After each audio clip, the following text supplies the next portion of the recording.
la vocation de servir Dieu. Ce matin, nous allons voir que nous sommes appelés à servir Dieu dans l'unité. La vocation de servir Dieu dans l'unité. Est-ce qu'on peut dire ça avec moi?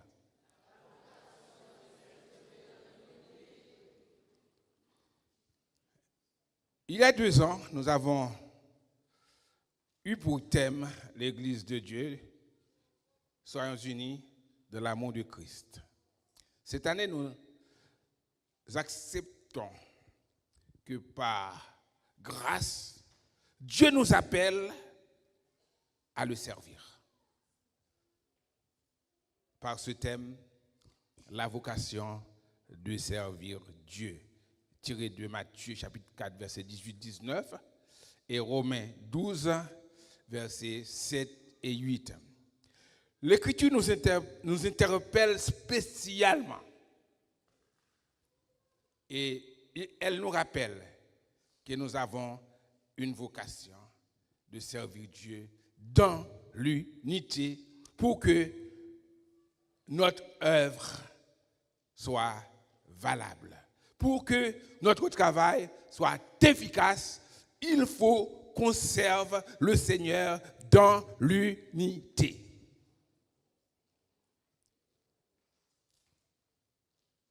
Il y a des vérités exceptionnelles qui nous incitent à rester unis par notre vocation. Premièrement, c'est que Jésus nous donne les capacités de nous unir par ses actes. C'est Jésus qui nous donne les capacités de nous réunir, de nous unir plutôt par ses actes. Deuxièmement, nous allons voir, deuxième vérité, il faut vivre comme lui avec les vertus favorables à l'unité. Comme Jésus, nous devons manifester, vivre avec des vertus qui sont favorables à l'unité. Et troisième vérité, il nous faut œuvrer pour la conservation de l'unité que Christ donne par le Saint-Esprit. Et quatrièmement, nous devons connaître les réalités qui sont à la base de l'unité chrétienne. Et nous allons rester là pour aujourd'hui parce qu'il y a trop de choses à dire. La paix de Jésus soit avec vous. La vocation de servir Dieu dans l'unité. La première vérité, c'est que Jésus nous donne les capacités de vivre dans l'unité. L'auteur du commentaire biblique contemporain, Toumba Adeyemo, a écrit ceci. Dans la vision africaine du monde, l'unité est une force. Plus l'unité est large, mieux c'est. Ce principe ne s'applique pas seulement à la famille, mais également au clan, à toute la tribu. Chaque groupe fait remonter son origine à un héros et se rassemble autour de cette croyance et pratique. De certaines croyances et pratiques. Il en est de même pour l'Église, a dit cet homme. En effet, nous chrétiens, nous avons un héros. Ce héros, c'est Jésus. C'est Jésus. Yeshua Mashiach. Qui vit une unité parfaite avec le Père. Exprimé en Jean 17, verset 10. Il déclare aux disciples, ou bien dans sa prière, tout ce qui est à moi est à, et tout ce qui est à toi est à moi. Vous voyez, l'unité parfaite. Ce qui est à moi est à moi est à toi, ce qui est à toi est à moi. Il a bien souligné, pour montrer sa bonne disposition, Il n'a pas dit ce qui est à toi avant, il a dit tout ce qui est à moi. Et nous aussi, nous devons manifester notre unité l'un avec l'autre. Au verset 20 du même chapitre, qu'on va lire un peu, au verset 20 jusqu'au verset 23, il est dit, ce n'est pas pour eux seulement que je prie, mais encore pour ceux qui croiront en moi par leur parole, afin que tous soient un, comme toi, Père, tu es en moi, et comme je suis en toi. Et comme, afin qu'eux aussi soient un en nous, pour que le monde croie que tu m'as envoyé. Je leur ai donné la gloire que tu m'as donnée, afin qu'ils soient un comme nous sommes un. Moi en eux et toi en moi, afin qu'ils soient parfaitement un et que le monde connaisse que tu m'as envoyé et que tu les as aimés comme tu m'as aimé. Amen. Jésus, premièrement, il donne l'exemple de pouvoir vivre dans l'unité. Et après, qu'est-ce qu'il a fait? Il a prié au Père. Deuxièmement, prié pour que l'unité puisse régner entre les dix. Qu'il soit un comme vous et moi, comme toi et moi. C'est doit être notre devise. Pour que notre travail puisse être efficace, il faut qu'on suive l'exemple de Christ. On doit vivre dans l'unité. On doit prier pour l'unité de l'Église, pour l'unité du peuple de Dieu. On ne doit pas seulement, il y a beaucoup de personnes qui critiquent, il n'y a pas d'unité, mais il faut prendre le temps pour prier pour l'unité. Jésus, troisièmement, qu'est-ce qu'il a fait? Il est mort pour l'unité de l'Église. Amen. Amen. Ce n'est pas facile de vivre dans l'unité. Vous voyez, beaucoup de familles se dispersent. Mari et femme, ils ne peuvent plus s'entendre. Tu as dit à la femme, je t'aime de tout mon cœur, je donnerai ma vie pour toi. Et maintenant tu dis, à des femmes, non, non.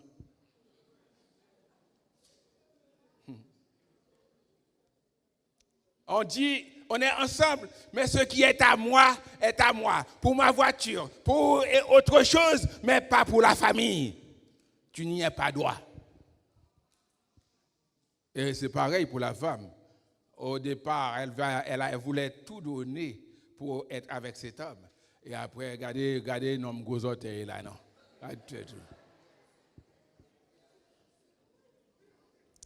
Maintenant, je travaille, je n'ai plus besoin de toi. J'ai, comment dirais-je, l'allocation familiale, j'ai plus besoin de toi. On va faire femme seule, débrouille-toi. Mais lorsqu'on est marié, n'oubliez pas, il y a une unité socio-économique. Tout ce qui est à toi est à ta femme. Tout ce qui est à la femme est au mari.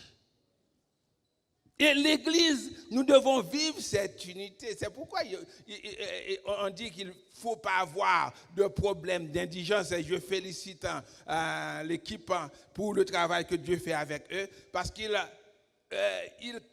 comprennent ce qu'est l'action sociale.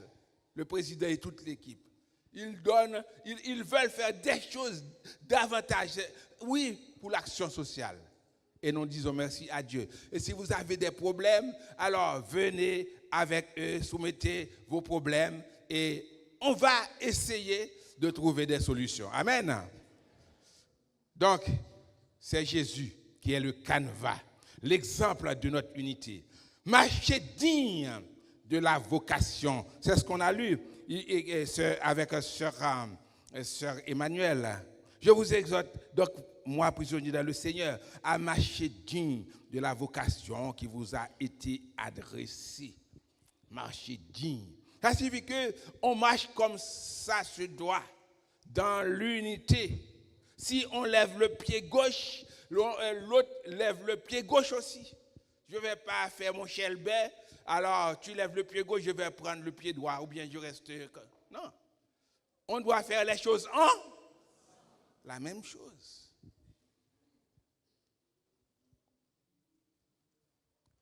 Jésus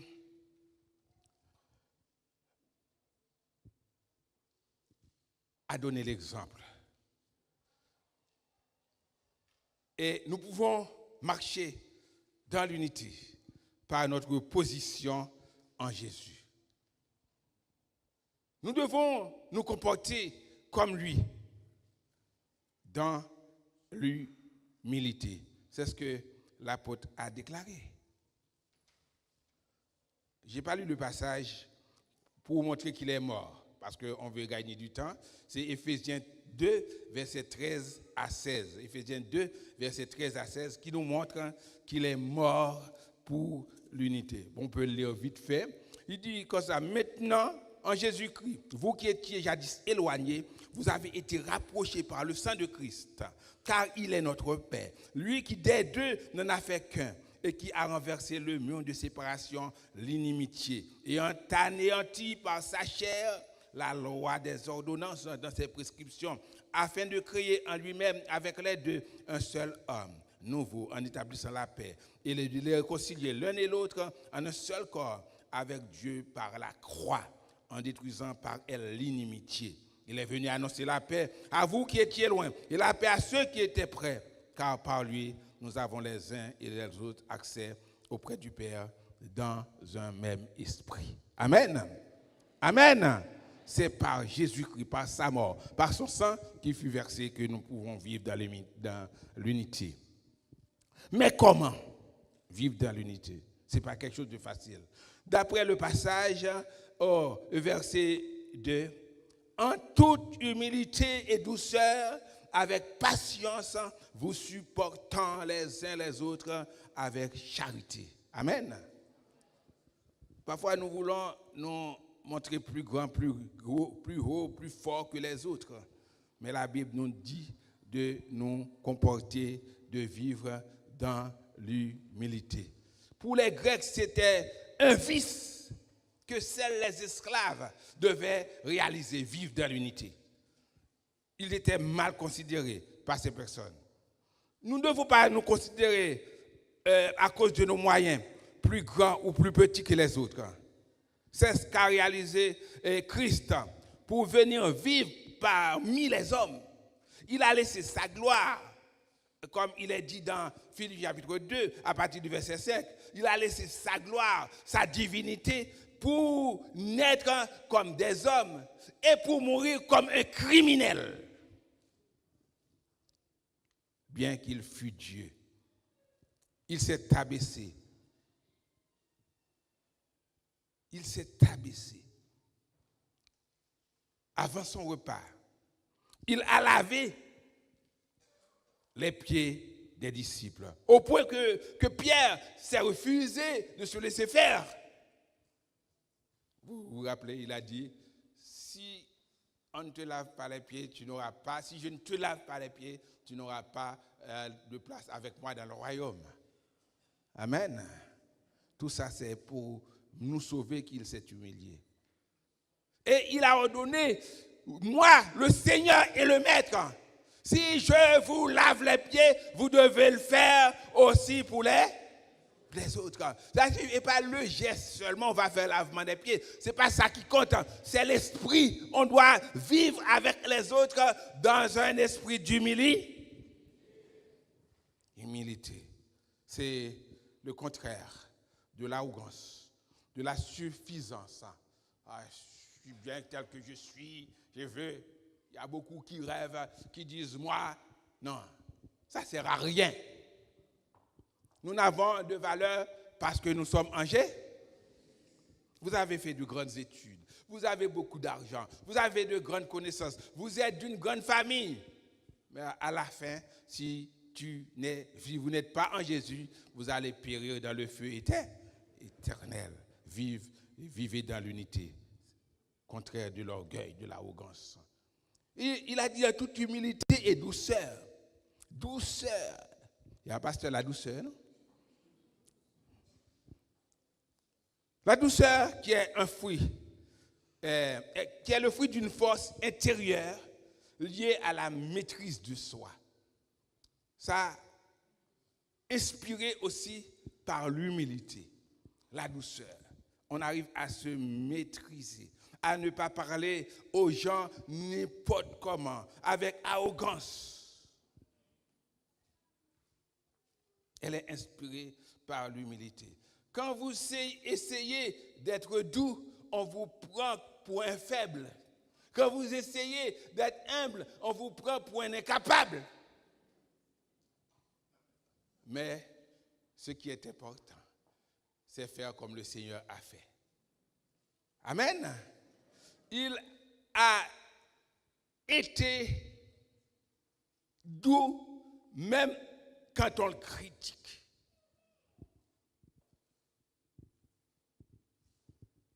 La douceur, elle est suprême dans le caractère de Christ, qui a déclaré en Matthieu 11, 29, « Venez à moi, et je suis doux et humble de. »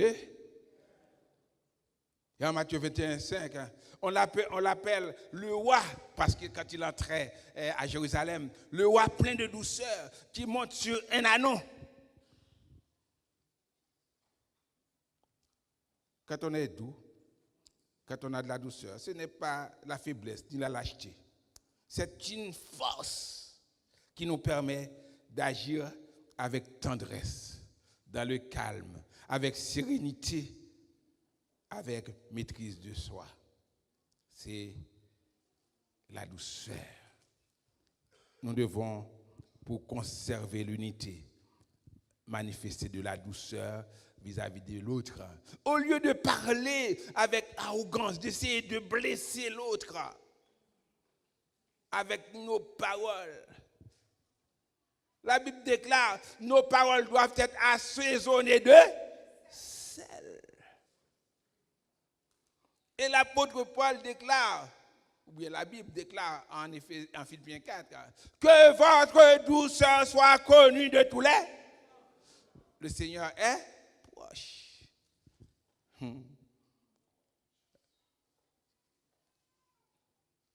Vous qui pensez montrer votre autorité en blessant les gens, par votre façon de parler, par votre façon d'agir, vous n'êtes pas encore dans la vocation de servir Dieu. Vous n'êtes pas de la vocation de servir Dieu. Si vous n'êtes pas dans la vocation de servir Dieu, vous êtes en train de servir ça, Satan. Reprenons nos frères et sœurs. Qu'on est qui laisse noyer. Et après, il y a la patience. La patience comment on peut dire, c'est le courage de supporter, d'endurer les épreuves que nous affrontons dans la marche. Pour Dieu, on parle de la longanimité divine. C'est la persévérance dans les difficultés. C'est renoncer à user de reproches, de représailles envers quelqu'un qui nous a fait du tort. Souvent, celui qui nous fait, nous allons essayer de lui faire pire. En Haïti, il y a une façon de parler. Ou empêcher manger, mais empêcher de faire l'autre là.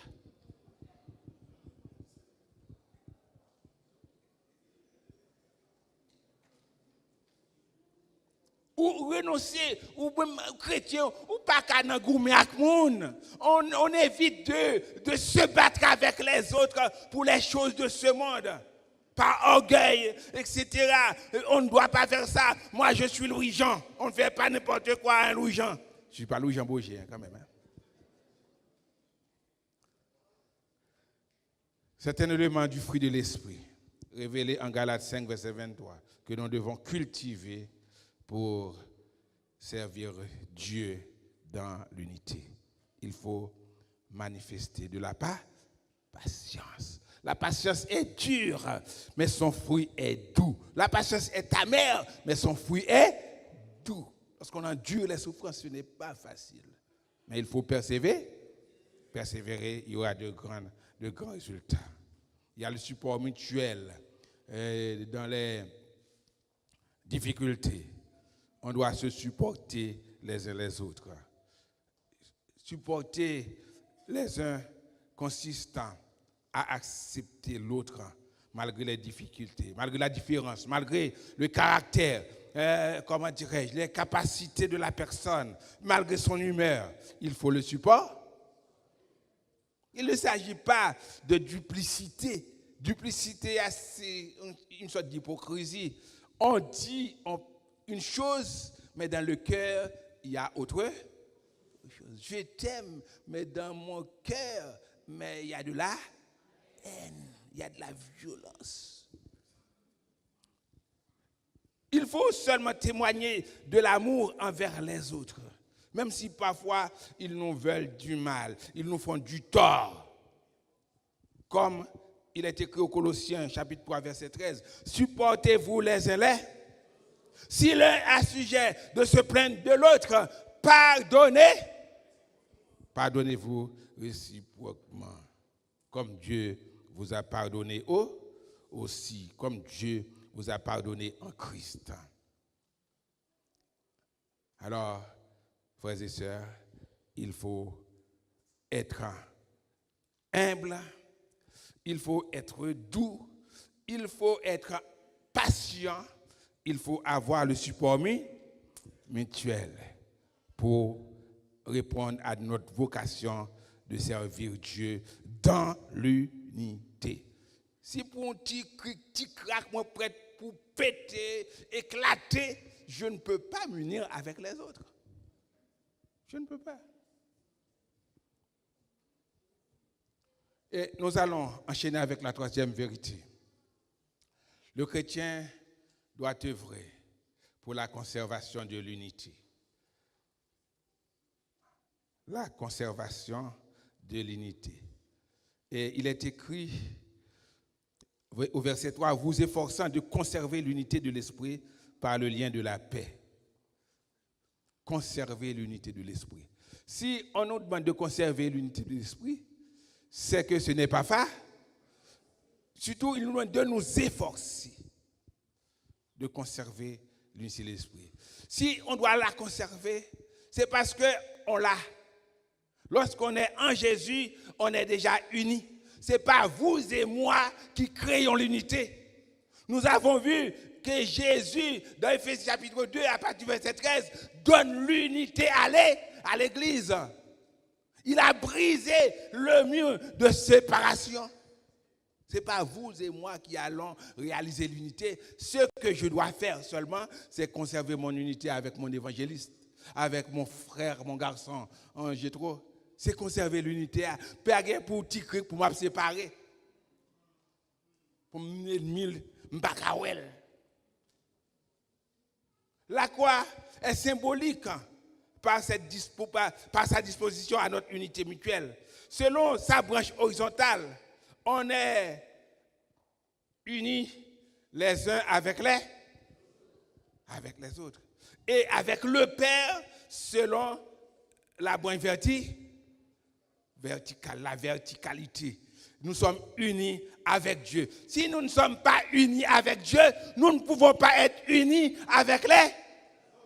Parce que c'est lui qui nous donne les qualités, les vertus pour marcher dans l'unité.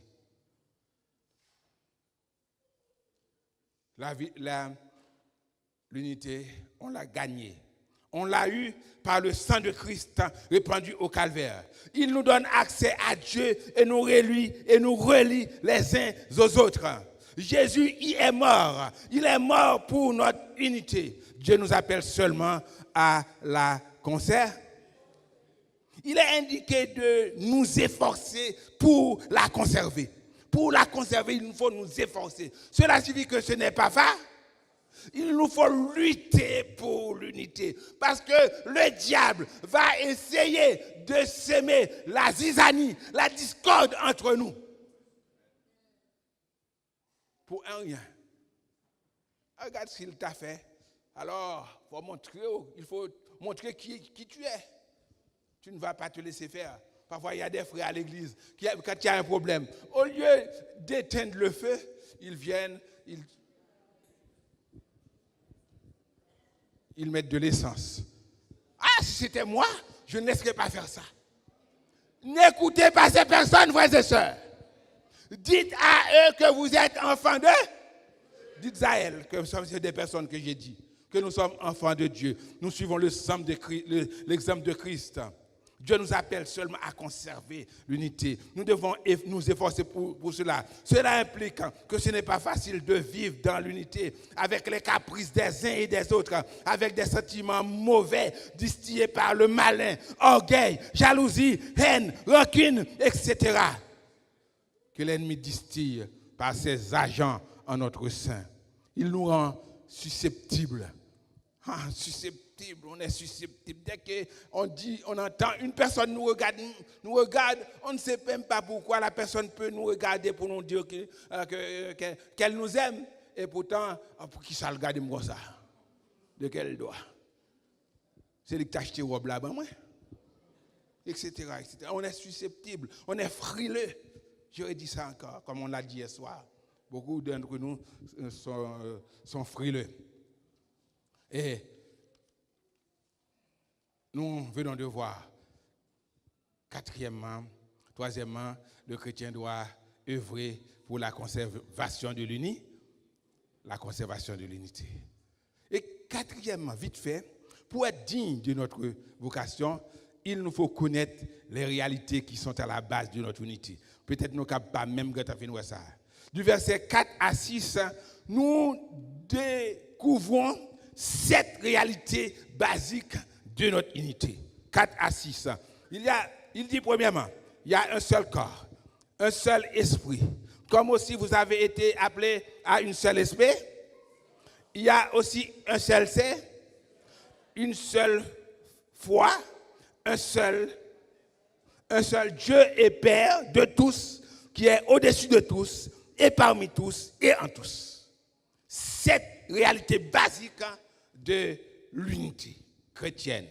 Un seul corps, nous allons vite. Malgré nos différences, race, couleur, taille, culture, économique, l'argent, nous constituons un seul et même corps. Le corps dont Christ est à la tête. Ou dont Christ est la tête plutôt. Le corps dont Christ est la tête.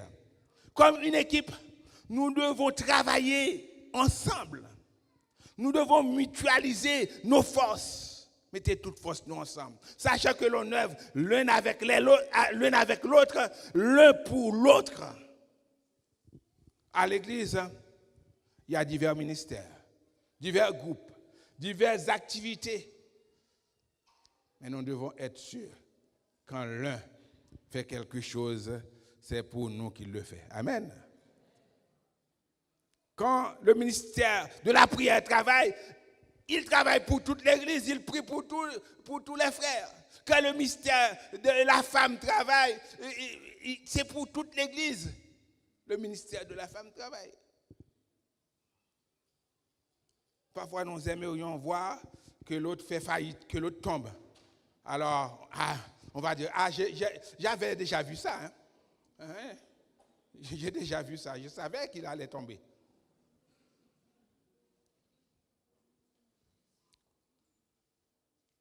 Si nous sommes une équipe, si la personne performe, le groupe performe, c'est nous qui performons. Amen.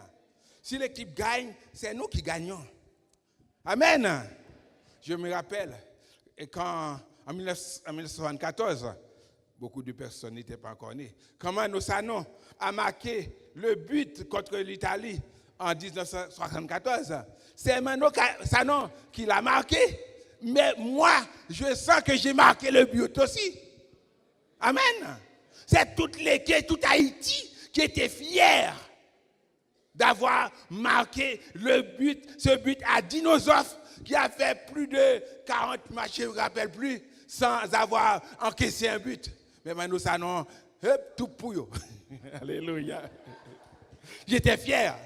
Mais malheureusement, on a perdu le match 1-3. Arrêtez, frères et sœurs. Romains 12 et 1 Corinthiens 12 relèvent notre pluralité et notre diversité.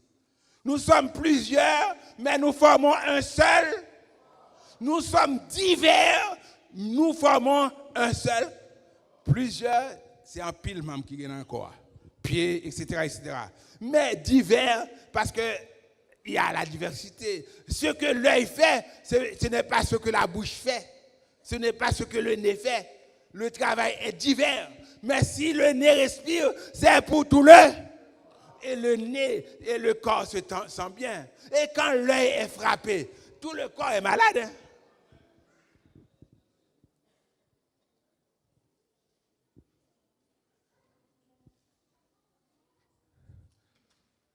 Travaillons tous, frères et sœurs, pour le bien-être du corps.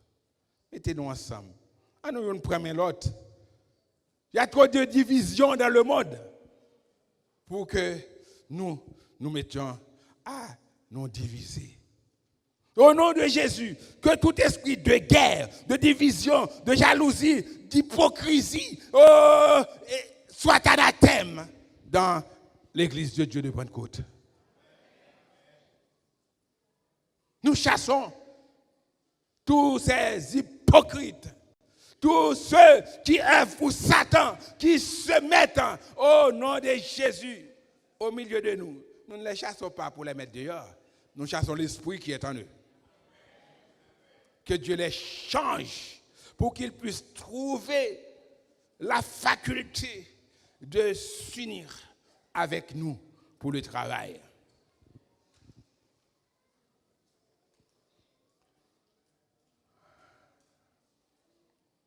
Nous disons cette réalité.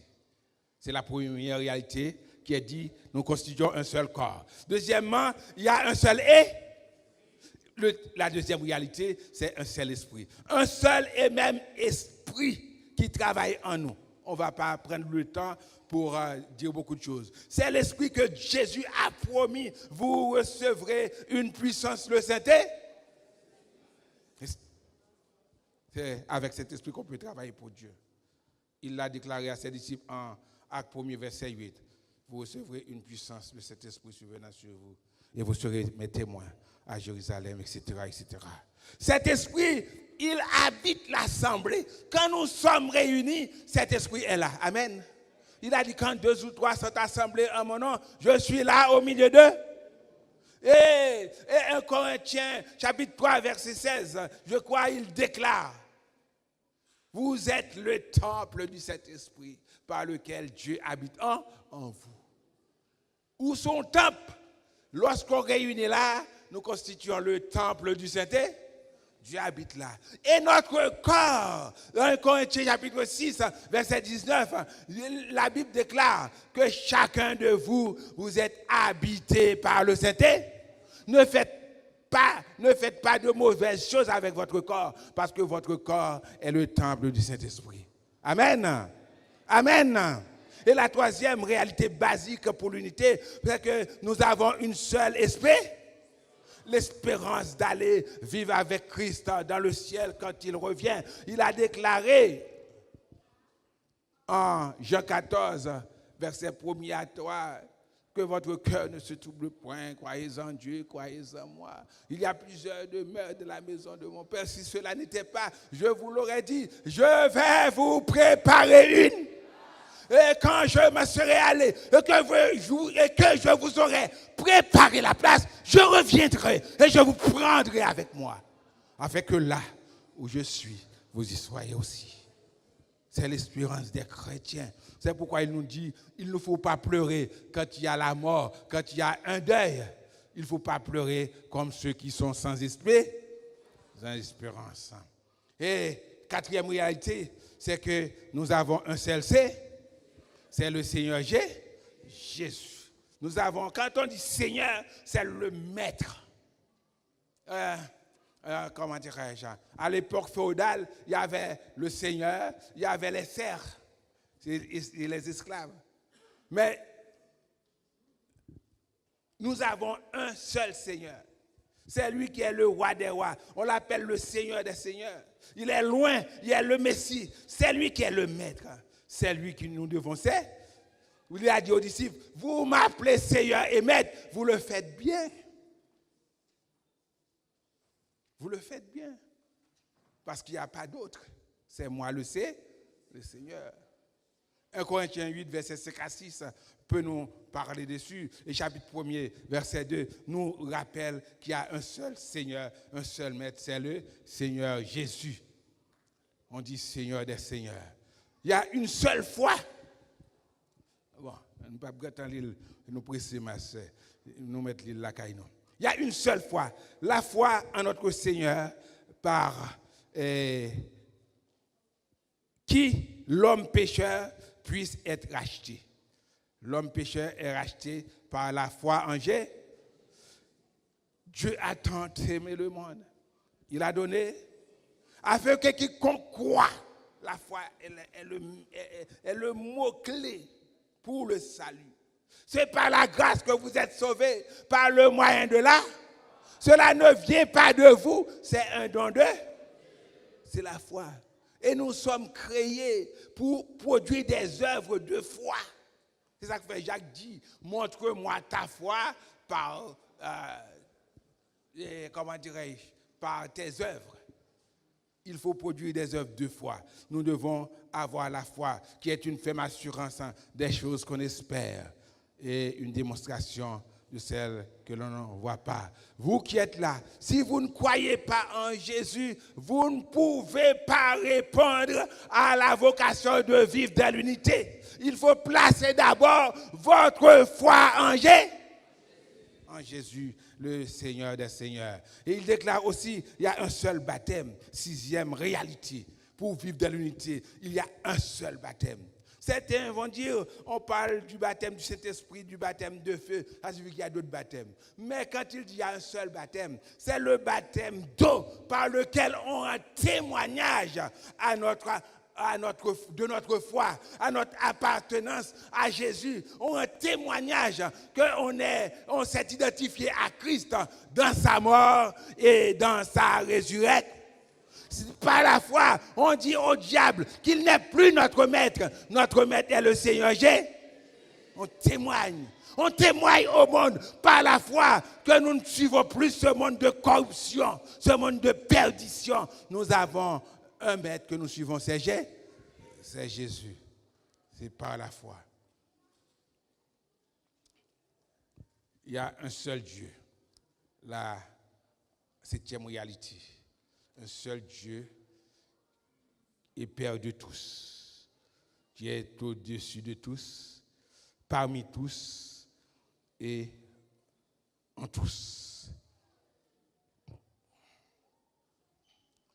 Toutes ces réalités citées-là doivent reconnaître l'existence d'un Dieu suprême, d'un Dieu unique. Parce qu'il a dit au peuple d'Israël en Exode 20, tu n'auras pas d'autre Dieu devant moi.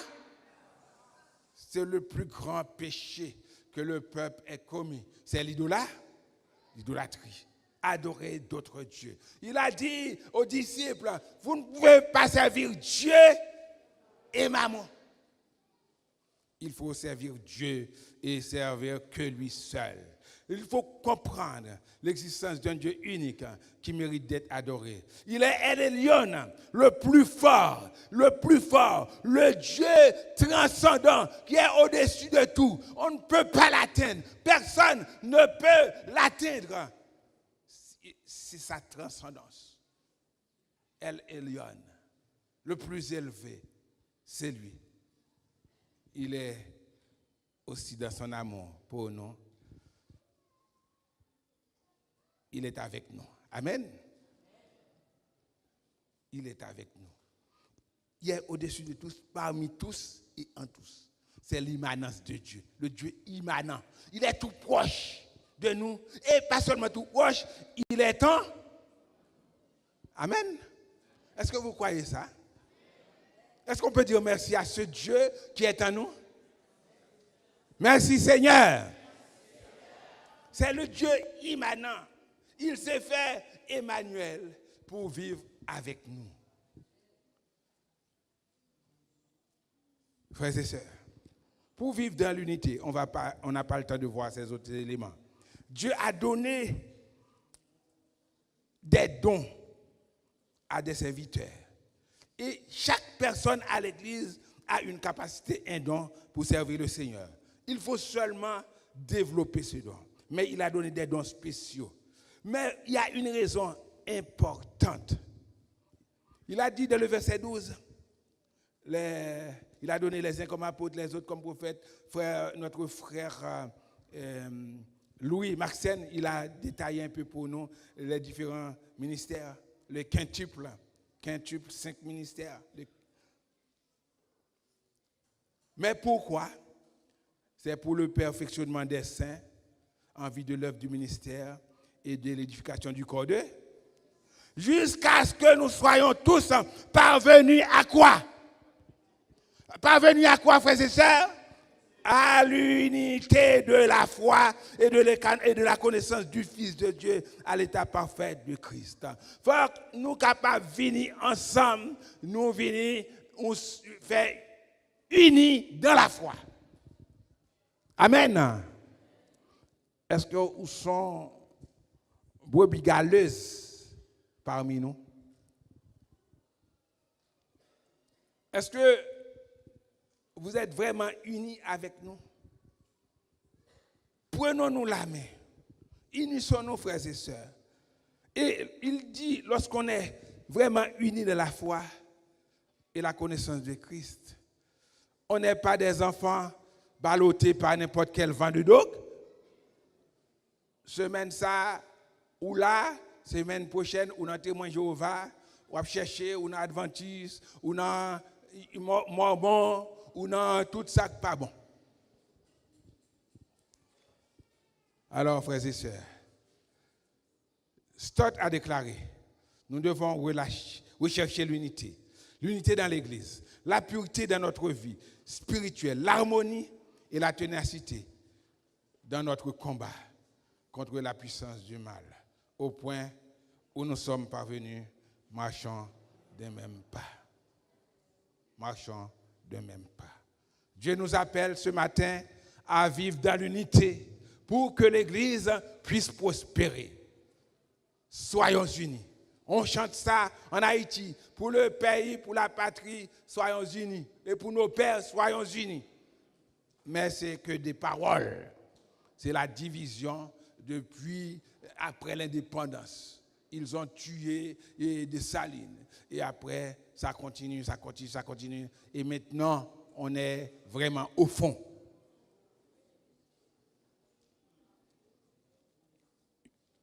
Alors, je ne reste plus. Il faut qu'on vous relâche comme prévu à 1h.